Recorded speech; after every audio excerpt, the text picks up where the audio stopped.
not locked in here with you. That's it! You're locked in here with me! Hello, everyone, and welcome to another edition of Real Estate Realities with the Rebel Broker.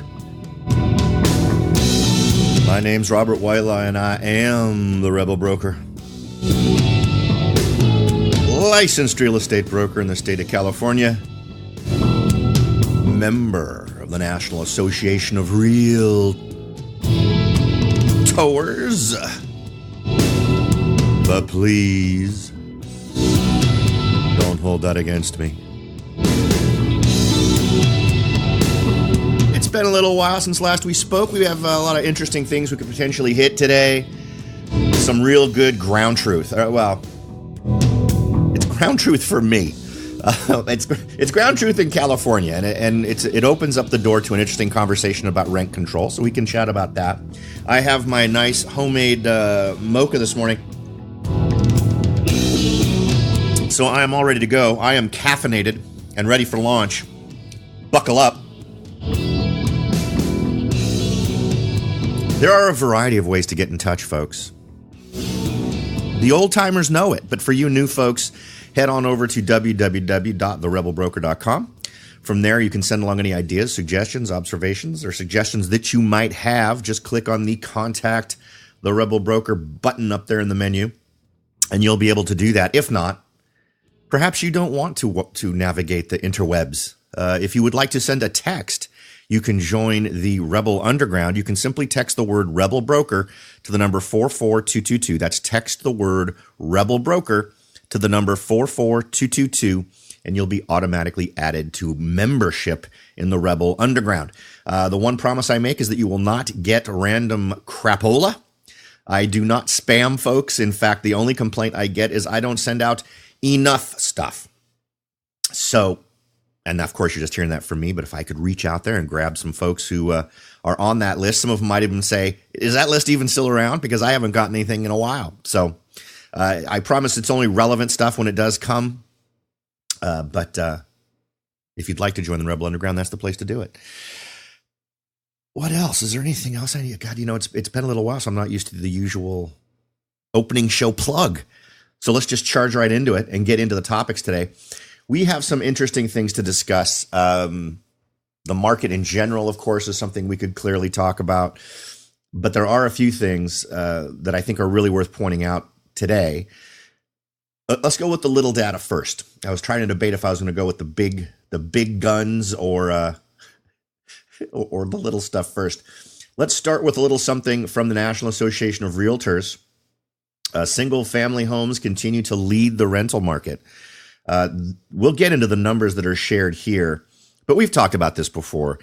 The most desirable form, typically, of rental property is the 3-bedroom, 2-bath, single-family residential home.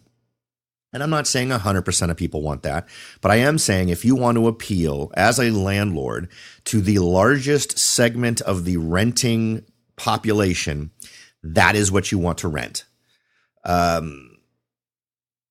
And that's not a tough one to figure out. When people are buying, 95% of the people who I talk to, when I say, tell me the minimum bedrooms, minimum baths, and what you're looking for, it's always at least 3 bedrooms, at least 2 bathrooms. We'd prefer a single family residential home, but we'll consider a condo or a townhome. So in terms of top level desirability, this has always been true. Of course, in certain areas, it becomes less true. In super urban areas where people are even drawn to live in those areas, homes like that tend to be less desirable. And maybe even desirable is not the right word. They're just simply not available, right? You will always find a segment of, and this is also something to understand when you're differentiating your rental. And if you want to find out how not to differentiate your rental, right?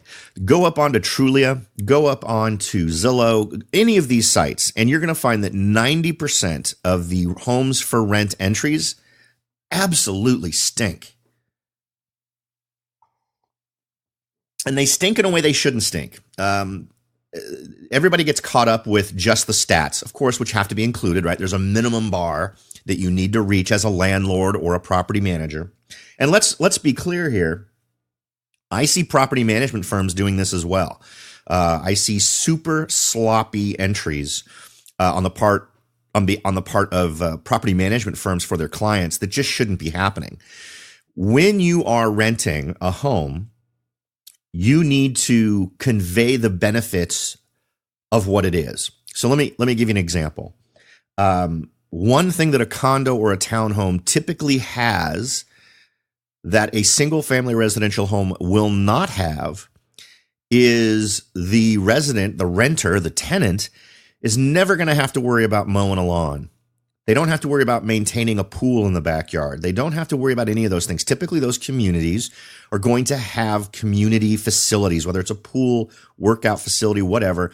And all the common areas are maintained by the HOA. And you as a landlord are paying the HOA for that. If there's anything you are paying for that provides a service to the resident, you should be communicating this in your listing of that home.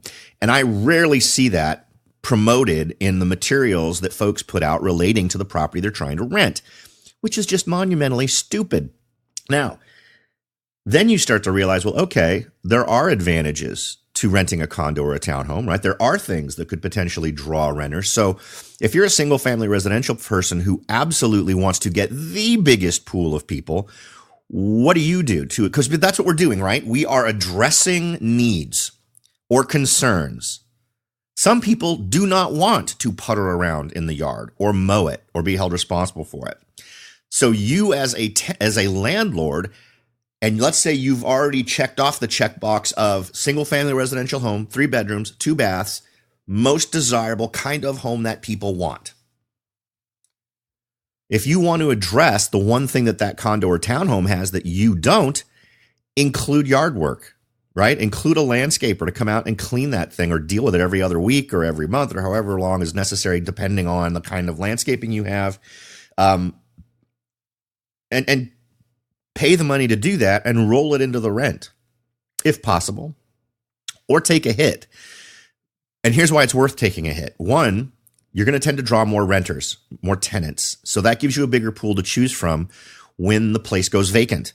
So that means you're going to have more people to choose from. And I am going to argue that the quality of your rental is higher on your list of priorities than how much you make on the rental. Now, you should always make money. The minimum bar should be positive cash flow. However, the effects that your tenant has, your tenant has absolute influence over whether or not your home is actually profitable as a rental, right? Because they're writing the check. If they stop writing the check, you're not making money every month. You're losing money. So by being able to draw from the biggest pool of potential tenants, you're giving yourself the highest probability of finding a top-notch tenant who's not going to beat your house up. Now, here's the other thing that's awesome about paying a yard person or a landscaper to come in and take care of that property every 2 weeks. I want you to establish a close personal relationship with that landscaper. At Christmas time, I want you to give them a bottle of wine or a Christmas wreath or whatever. At 4th of July, I want you to send them some wonderful pack of fireworks or something. I want you talking to that person regularly, maybe more than once a month, with them understanding that in addition to cleaning the yard, they are looking for funky things going on in your property, right? I have done this before, established a very good relationship with the folks that I have come out and service the property, and nothing will clue you in to weird stuff happening faster than the guy doing the yard work. Neighbors may as well. You may be lucky enough to have one of those kinds of neighbors who's always watching what the neighbors are up to. And of course, you want to make sure they have your phone number. But if you want to protect your investment, you're not only giving yourself better pools of tenants to choose from by having a person who's there at that property every other week and cleaning up the yard and maybe looking at what's going on in the house. You're protecting that investment, and you're also giving yourself the best window into when you might need to intervene as a landlord. All right, so let's go ahead and get into some of the sexiness of this article. Let's see. U.S. single-family rent prices rose 2.9% year over year. In my area, it did rise by that much. In fact, it rose by more than property values. Interesting, right? Lower than the 3.1% gain in July. Note also that this is also a yearly cyclical thing, right? We've talked about how home prices are like that. You can expect to have a better chance of selling a home, depends on what year we're talking about. But I know, for instance, this year, it was May. You probably wanted to start putting your home on the first couple of weeks of May, and then getting into escrow within 30 days up to June. I've seen April work really well. Later in the year isn't the great time to list, right? So those are all realities that are also reflected in the rental market, and for a lot of the same reasons. There are still families out there renting, and they want to get moved during the summer, not while kids are in school. So typically those are your peak months, and it's a little bit more difficult to find renters outside of those months. So as we are in top months, you need to be aware of that. Now, this is comparing year on year, right? So that is actually the exact way you want to compare this stuff. Single family rent prices, as we mentioned, rose 2.9% year over year in July, which is lower than the 3.1 gain in July of 2018. So the year to year comparison is great. But what you're going to find is articles out there in the world will frequently do the month to month thing. And you need to sort of suss out in your head, well, where are we in the year? Is this a number that should have me thinking more carefully about what I'm doing with my properties, or where I'm looking to make my next investment, or not? And odds are, if you're familiar with your local market, and don't ever let the national numbers dictate what you think you should do in, Poughkeepsie or St. Louis or wherever, just make sure you're using good local data. Okay, the highest annual rent increase was in Phoenix at 7.2%. And what's one of the communities we've been talking about for the last 2 years in terms of great places to go if you want to start renting a property? And everyone say it out loud, Phoenix and the surrounding areas. Still on my radar. I still plan on doing a trip there as soon as I can to check things out. I'm actually want to do a road trip from Phoenix and then up to Boise and check out those two markets. I've already done a trip to Boise, and opportunities there are everywhere. What's great is you're seeing great rental growth in these areas without a commensurate dramatic increase in the prices of the homes. So that spells money, right?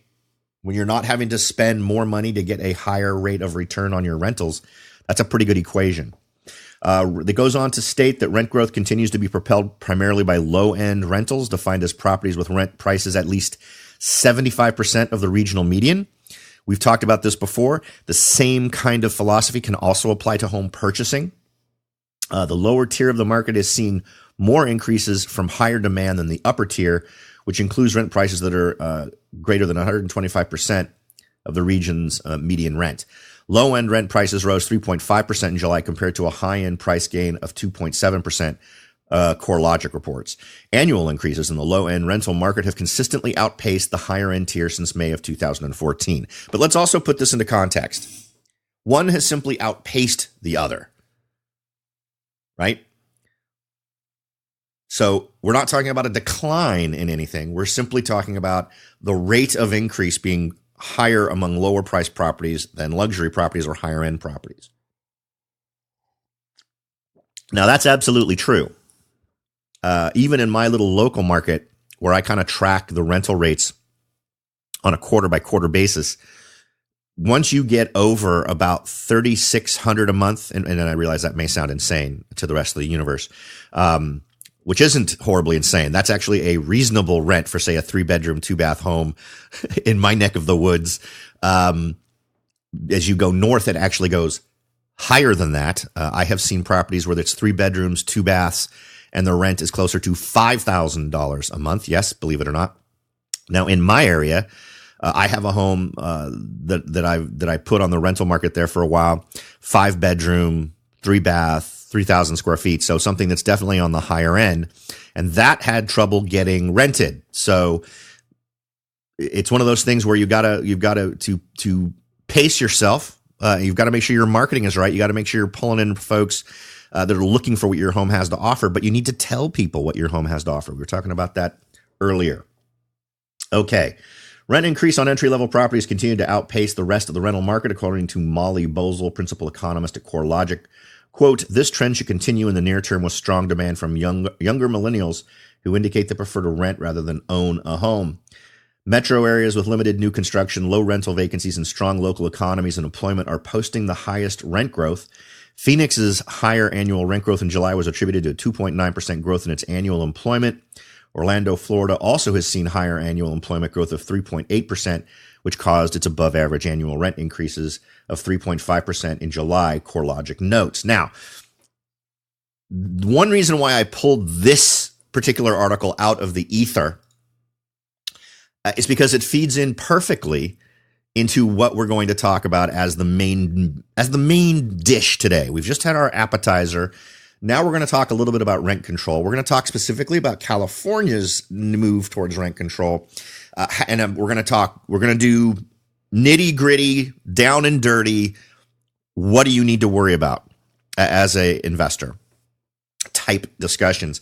But we're also going to talk about rent control in general because, and I don't want to give away the punchline, but rent control is provably one of the stupidest economic moves that a state can make. It's no longer up for debate. It's not, does this work? And I'm going to share, I'll put links in the show notes to articles where you can really get into the nitty gritty of this.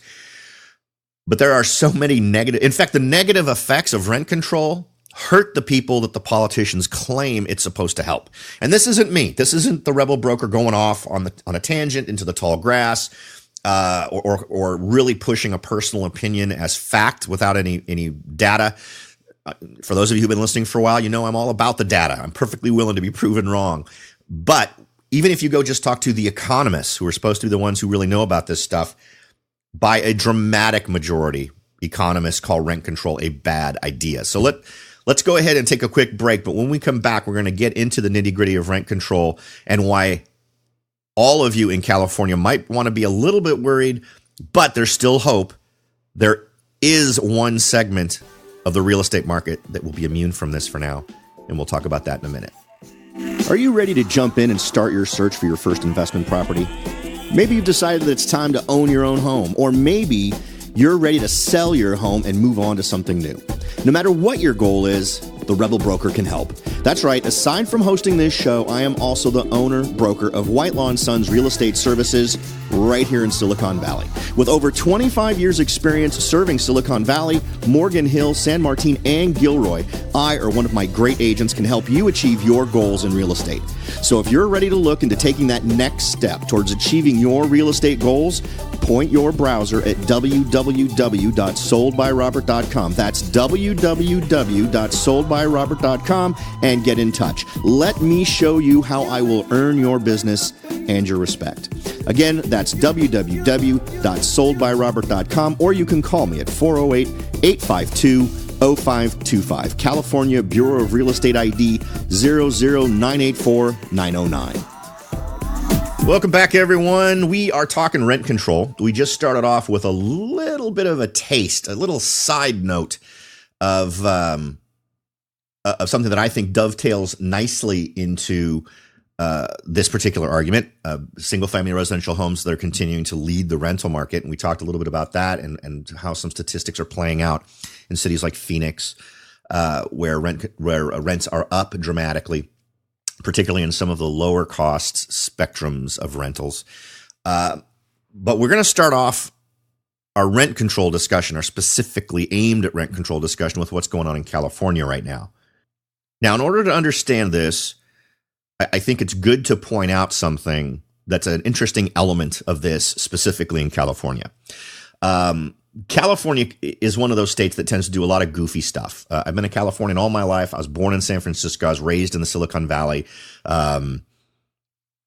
We've talked a lot about interesting statistics in Silicon Valley, how nearly 50%, now actually officially over 50% of those surveyed in Silicon Valley want to leave California. We've talked about how recently there's been, in fact, we're going to do a whole show on the decline in jobs in California. That is not because people are getting fired, but because the jobs are physically leaving the state and going to states like Texas and Idaho and Arizona. And it's happening at a rate that's a little bit shocking. And given the combination of statistics and the combination of events that are going on in California, it's being pushed more and more in that direction. So let's start with page one of of rent control in California. Now, in 2018, back in November, so not even a year ago, California voters absolutely, with a pretty resounding uniformity, defeated by an overwhelming margin a rent control measure that was proposed. So what happens? First thing, as soon as we get into 2019, the state legislature decides the people of California are too dumb, and we will go ahead and do rent control anyway. Now, the new law that was passed through the California legislature puts a cap on the amount of rent increases that a landlord can impose at 10% or 5% plus the annual cost of inflation, whichever is lower. All right, so given that, folks who are landlords in California really need to give some thought to whether or not it continues to make sense to be a landlord in California. I am not a fan of rent control. We'll get into the details of why rent control achieves the opposite of what it tries to achieve, except for some very, very lucky folks at the lower income end, and then never helps anyone else again, right? Once folks get locked into those places, they tend to stay there forever. And it doesn't address the problem. The biggest problem with rent control is it doesn't actually address the problem of affordable housing. Now, and nobody knows better than California that there's a housing problem. But we're asking the same people who are causing this problem to solve it with rent control. Now, when I'm working with someone who completely screws something up on a regular basis, I usually don't look to them for the solution. In the world of politics, that doesn't seem to apply. Now, what's amazing here is there isn't really any ambiguity about what you get when you do rent control. We've had it around for a long time. New York is sort of the poster child for rent control. Economists have completely done a post-mortem on rent control and come to the conclusion it just doesn't work. Quote, as many economists predicted when the city of New York imposed rent control generally actually leads to a shortage of housing, since government caps reduce the profit incentive to create additional housing, and also leads to shabification, since landlords cannot often recoup the costs of upgrading or even properly maintaining their properties under a rent control regime. That in a nutshell is kind of it. I'll share with you, and again, in the show notes, some articles, links to articles that are a bit more specific. But at its core, that's really it. And it ends up giving us exactly what we don't need. In order to be outside of this rent control stuff, you need to be building units at the luxury end of the market. So that's what ends up happening.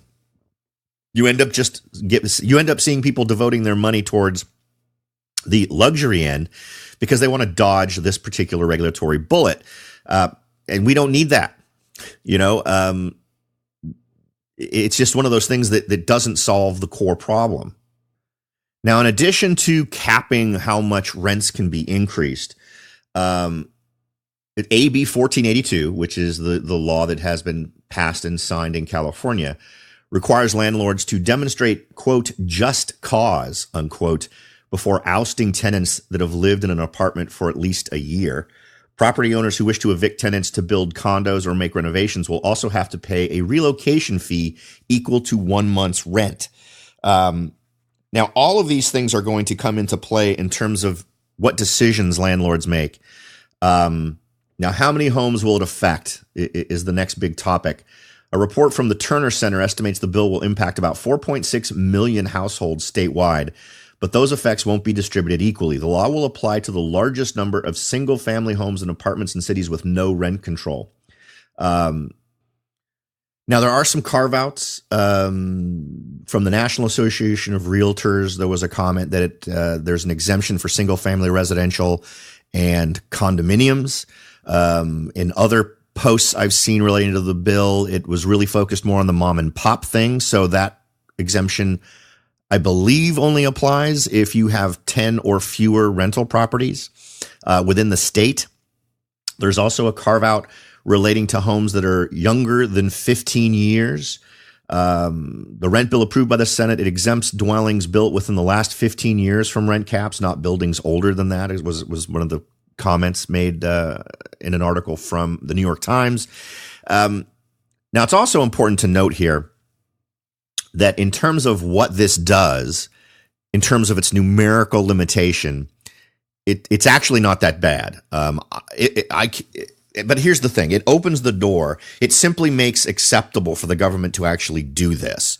And by limiting on a yearly basis what these rent increases can be, they've picked a number that really won't hit most landlords hard, right?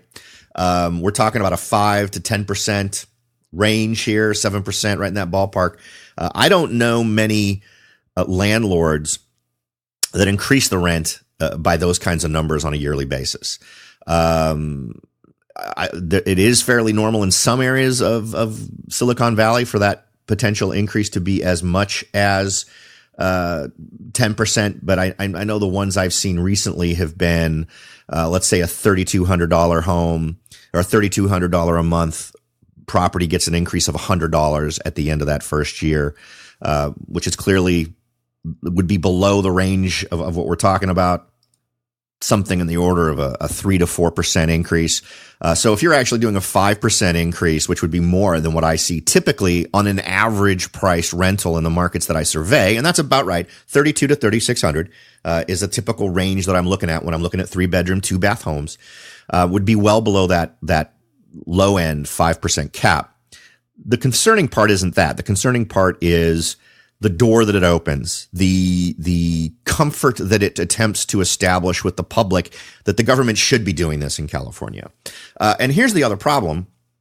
It doesn't solve the problem. If we want to solve this problem, it is more housing. It is not screw with landlords' abilities to manage their properties on the rental side. In fact, it will discourage owners from joining them to the rental market.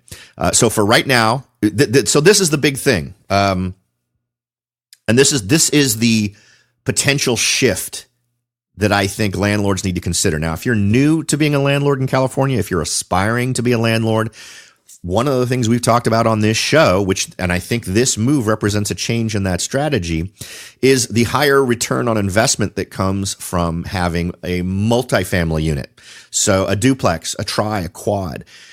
It suddenly becomes maybe not the best way to go, because here's the reality on the ground, right?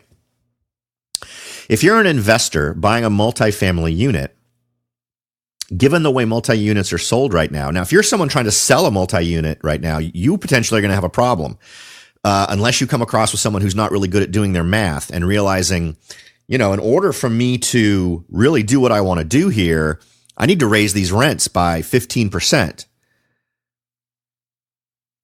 And I didn't see anything in this that says if someone comes in and makes material changes to the property, if someone comes in and spends that $1.6 million on a fourplex and comes in and makes tons of improvements, there doesn't seem to be any carve out in there for folks to get their rents increased on the next opportunity to do so, to reflect the fact that now these homes have higher attractiveness, right? They're more marketable, they're more attractive, which is exactly one of the things that rent control kills. So it could definitely affect the ability of folks to get these properties sold, which might spell a great opportunity for you as a buyer to buy one. But you would need to, and here's the other thing, there is a carve out for remodeling a property. So if you're planning to go in and completely remodel a property and can get the tenants out, which may be problematic, that there may be some crazy hoops you have to jump through in order to make that happen, which will cost you time, which time equals money. So suddenly all these things become more expensive, right? Now, the real solution to the problem, if we want to talk about solving high rents, you simply make it easier for the supply side of the equation to be addressed. That is it.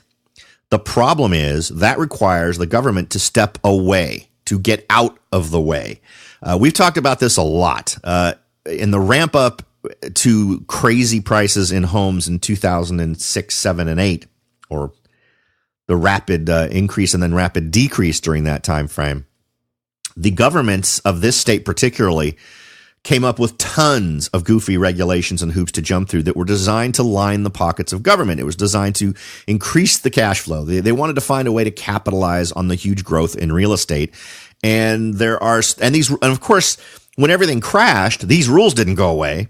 These additional expenses that were imposed by the state didn't disappear. But the circumstances that made them rational for the government at the time to do them went away. If you want to improve the housing scenario, I'm not even going to suggest you go and kill every law that exists that stands between developers and building. I'll just suggest you go back to the year 2000. Let's roll the clock back to 2000. Let's kill every law, regulation, and fee that's been put into effect since the year 2000. You do that, and we will solve the housing crisis within 2 years. You will see developers come out and develop at all price points. We will not see this huge focus on luxury in the multifamily. And that's what you're going to see now in Silicon Valley. You're going to see a focus on luxury mass housing, right? Luxury multi-units. Or remember how I talked about some of these giant apartment complexes, that have sprouted up all over the Bay Area. If you live here in the Bay Area, and I appreciate those of you who do, because I love when you guys give me a call or email me with questions. There's a giant development just north of the 85 freeway, north of where the 85 and 101 cross. It's on the north side of the freeway, and that sucker's going to go condo.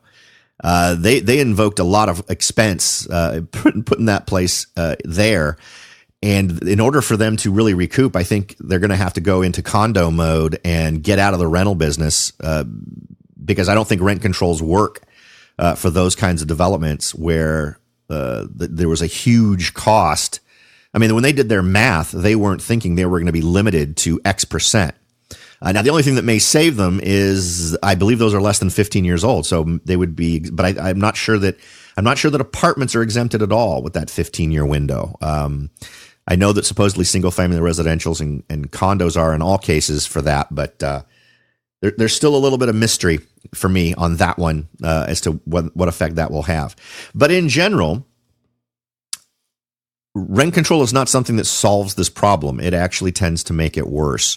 And it's always interesting when data and history get completely ignored when these things are put into effect. Now, of course, I'm going to keep my eye on this, and I'm keenly interested in it because I'm in a position where I'm looking to invest in property. Was kind of trying to decide. I've got a search going for multi-unit properties, and I've got a search going for single-family residential properties, and not real sure that it makes a ton of sense for me to continue the pursuit for a multifamily unit. So I'll keep you guys up to date on that. All right.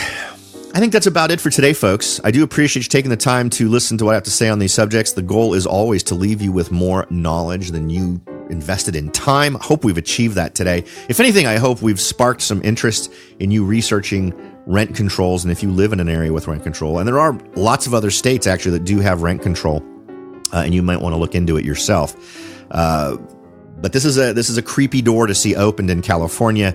If anything, it drives interest away from development in California, and I'm not sure that's something that everybody wanted to do. So we'll see how this plays out in concert with all the other bizarre economic things going on in this state, and the tendency of folks to be leaving the state, and see where we end up.